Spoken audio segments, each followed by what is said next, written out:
दोस्तों आखिरकार दिल्ली के सीएम का फैसला हो गया।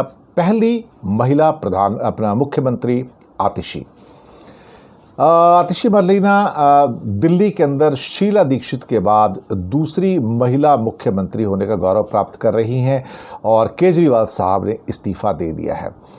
दरअसल भारत में आतिशी को अगर देखा जाए तो one of the youngest female chief minister के रूप में वो अब भारत के अंदर यहाँ पर कारोबार संभालेंगी दिल्ली का। अब उनका एक्चुअली जो क्षेत्र रहा है वो शिक्षा का क्षेत्र था, बहुत काम किया है। और हालांकि कुछ पार्टी जो हैं ऐसे ही हैं जो कि आतिशी को एक डमी चीफ मिनिस्टर बता रहे हैं, लेकिन एक चीफ मिनिस्टर ही होता है। अब आप उसे डमी कहिए, जो मर्जी कहिए, अल्टीमेटली सीएम ऑफिस में वही जाएंगी, सीएम की कुर्सी पर बैठेंगी और फाइलें भी वही साइन करेंगी। तो ये कहना कि कोई पीछे से है तो मुझे लगता है वो शायद उसको थोड़ा सा अंडरमाइन करने वाली बात है। लेकिन कुछ चुनौतियां हैं उनके लिए कि कहीं वो खड़ाऊ सरकार तो नहीं चला रही कि मतलब जैसे भारत ने खड़ाऊ रख के और शासन किया था, कहीं ऐसा तो नहीं कि केजरीवाल की खड़ाऊ रखकर आतिशी भी शासन चलाएंगी। देखिए, बातें तो बहुत सारी हैं। अब उनकी जो योग्यता है या उनकी जो कर्मठता है या उनकी जो कॉम्पिटेंस है उसके ऊपर आप शक नहीं कर सकते हैं। लेकिन ये बात तो सही है कि अरविंद केजरीवाल एक मेंटर के तौर पर 24 घंटे वहाँ रहेंगे, मेंटर या गाइडिंग फोर्स के रूप में। और कुछ लोगों का कहना है कि वह कठपुतली होंगी। मुझे लगता है कि ऐसा नहीं है। हर व्यक्ति कहीं ना कहीं से किसी न किसी छाया से बाहर निकलता है और फिर वो अपना व्यक्तित्व दिखाता है अपने कामकाज के द्वारा।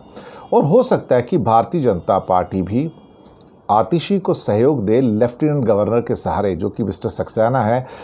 इसलिए क्योंकि अगर उनको ज़्यादा वेट दिया जाता है और उनकी बातें मान ली जाती हैं और जो भी प्रपोज़ल आतिशी लेफ्टिनेंट गवर्नर के पास भेजती हैं और उसको तुरंत वो स्वीकार कर लेते हैं, इसका मतलब ये हुआ कि केजरीवाल के कद को छोटा करने का प्रयास किया जा रहा है और आतिशी के कद को बड़ा करने का प्रयास किया जा रहा है।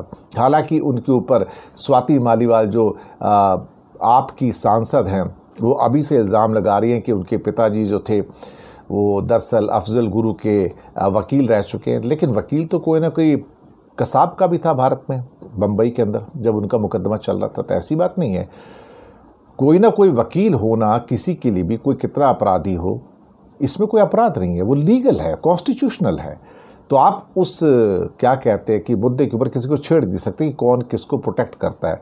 हर एक को प्रोटेक्ट करने का अधिकार है। अगर आप वकील हैं तो डिफेंड करने का अधिकार आपका है, वो आप कॉन्स्टिट्यूशनल राइट है, किसी से छीन नहीं सकते, चाहे वो सामने वाला अफजल गुरु हो या कसाब हो। कसाब को भी ये वकील दिया गया था सरकार की ओर से कि नहीं, आपको भी लड़ने का अधिकार है, डिफेंड करने का अधिकार है। दूसरा, जो सीनियर लोग हैं मंत्रिमंडल में उनको साथ लेके चलना पड़ेगा, जिसमें राघव चड्ढा है, संजय सिंह है, सौरभ भारद्वाज है, गोपाल राय है, कैलाश गहलोत है। तो उनको साथ लेके चलने का मतलब ये कि मंत्रणा करके तभी बातचीत उनकी बन पाएगी। इसके अलावा जो विरोधी हैं वो तो टारगेट इनको बनाएंगे और फिर उनके जीवन के जो कुछ गड़े मुर्दे जो हैं वो उखाड़े जाएंगे, फिर उसके अंदर नुक्स निकाले जाएंगे, उसके अंदर क्या कहते हैं कि सारे के सारे जो फॉल्ट लाइन्स हैं वो निकाली जाएंगी और साबित किया जाएगा कि वो मार्क्सिस्ट हैं, वामपंथी हैं। लेकिन जो अहम मुद्दे होंगे वो ये होंगे कि शिक्षा हो, वित्त हो, स्वास्थ्य हो, योजना हो, पीडब्ल्यूडी हो, जल संपर्क हो, जनसंपर्क हो, इन सब के ऊपर क्वेश्चंस भी किए जाएंगे कि 2 सालों से दिल्ली में जो हो रहा है काफ़ी हद तक देखा जाए तो चीज़ें लो मोशन में हो रही थी। तो आतिशी को फ्रंट फुट पे आना पड़ेगा फरवरी के चुनाव के लिए, क्योंकि फरवरी से पहले चुनाव होंगे, हमें ऐसा नहीं लगता है। तो स्वागत है एक नई महिला मुख्यमंत्री का, one of the youngest in India, Atishi. शुक्रिया आपका।